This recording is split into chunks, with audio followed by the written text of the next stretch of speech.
wa ujana wote, amjambo.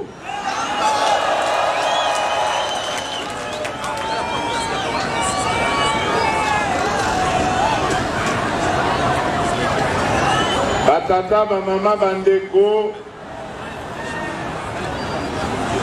nakoloba na lingala lokola na lobaki na fois passé tango na yaki awa ya liboso na lingina pesa bino nanu matondo mingi, félicitations na merci mingi.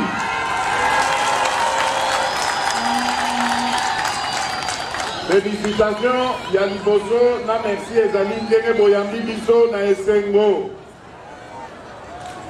Ya mibale ezali constat oyo nasali sima ya mateya oyo napesaki bino la fois passée na ba promesse napesaki bino. Nasengaki bino kobanda kokolabore na ba forces armées na biso na ba force ya police poto koka kolonga monguna noki noki. Na ye komona ke bosaleli yango natondi bino botondi. Lelo ba forces armées na biso bazali soutenu par population ya Beni. Omoni ke mosala babandi kosala ezali na efficacité. Na sepeli komona ke ba population ebandi kozonga na kati ya ville ya Beni. Bato bana bamama babandi kozonga na ville ya Beni. Nayebi ke problème ya sécurité esili nanu te, me kaka ndenge nalakaki bino liboso que toko changer tokosala relève ya bamilitaire oyo bazalaki tozongisa bato ya sika.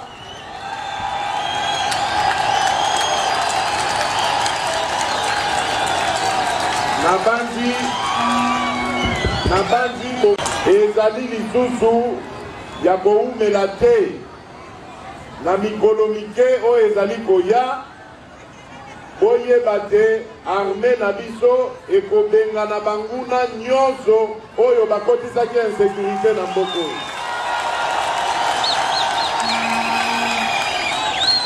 Tango na yaka na campagne awa na prometaki bino que jamais nakoki kolala pongi tant que Beni ezali libéré te.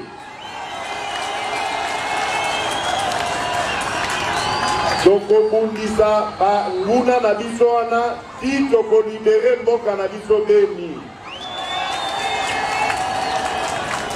Alors likambo ya mibale oyo na constate lisusu ezali likambo oyo ya fièvre ya Ebola.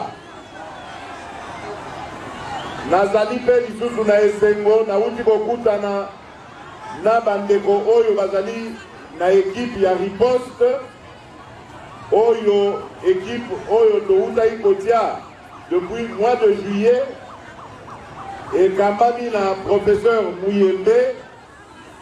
Lelo basango ezali malamo, basango ezali kitoko. Toyoki ke awa na Beni Ebola esili nyonso. Nzambe azwa lokumu. Sikoyo balobi ke ezala na Nord Kivu, ezala na Sud Kivu, Ebola likolo nyonso euto le cas, ça fait 3 semaines. Ebola ka ata moko te emonani. Sikoyo etikali nde kote ya Ituri. Toyebi ke ba activité ezalaka mingi entre mboka ya Beni na province ya Ituri. Bino bo continuer kaka kozala vigilant. Botala soki bomoni ka ya moto moko aza kobela bomema ye mbango epai ya baminganga bakoka kosalisa ye. Naza sûr que avant la fin de l'année maladie oyo tobengi Ebola ekosila complètement na République démocratique du Congo.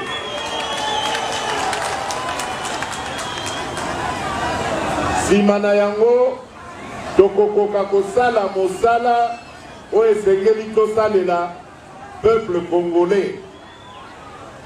Bomoni déjà tobandi na likambo na prometaka bino nalobaka na bino soki nazwi pouvoir na kokomisa gratuité na enseignement lelo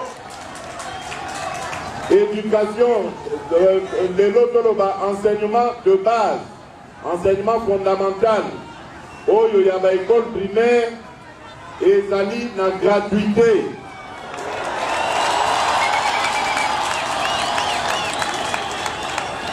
Tokosuka wana te toyebi ke Beni bandeko bamoni pasi mingi likolo ya baguerre na insécurité. Toyebi ke activité monene oyo ya Beni makasi ya Beni ezalaki na agriculture. Beni esengeli ezongela rôle na yango ezalaka kosala ya koleisa Kongo mobimba. Tobandi deja pe kobongisa banzela bandeko tokobongisela bino banzela po activité oyo bomesana kosala ezonga complètement. Mais nyonso oyo ezali kosenga sécurité na kimia ekota complètement. Pona wana nalaki bino pe bandeko na biso ya armée bazali kosala mosala malamu na banzi nzambe soka sungi tokolekisa bonne année ya malamu penza na fête makasi pona kimia ezonga. Nazali kosenga na bandeko na biso oyo bazali na ba groupe armé kaka ndenge nasengaka bino liboso botika mosala wana ya groupe armé botika kokotisa koinana na kati ya mboka entre bana Congo bobima na ba activité mabe wana boya tozali awa kosalisa bino po bozwa misala oyo balingi bakende formation bakende baformation makambo ya bitumba esila libela nasengi bino penza na insistance nyonso botika ba activité oyo bozali kosala na ba groupes armés lelo tozali na gouvernement oyo ezali prêt ya koyoka bino pe ya kosalela bino mosala botika makambo wana ya mabe oyo ebomisi bana mboka ebele tolingi lisusu koyoka yango te. Voilà batata bamama bandeko nalingi nasuka wana po tozali na avion ya kozwa mpona kozonga kokende Goma nsima na yango toke Kinshasa.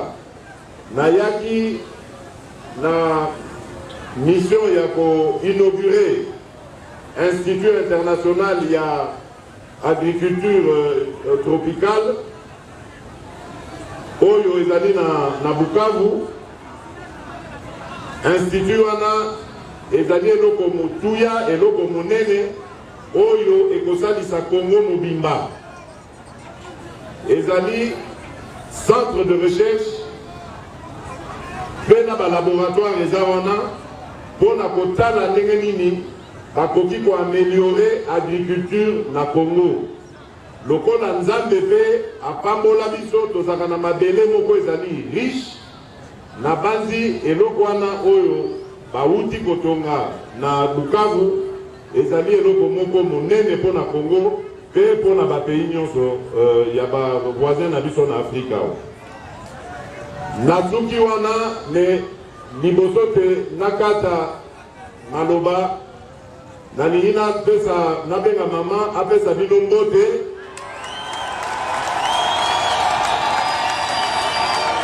Mama Denis azape mwana ya Kivu awa. Vas-y. Denis Mbote. Ngambo yenu. Asante sana.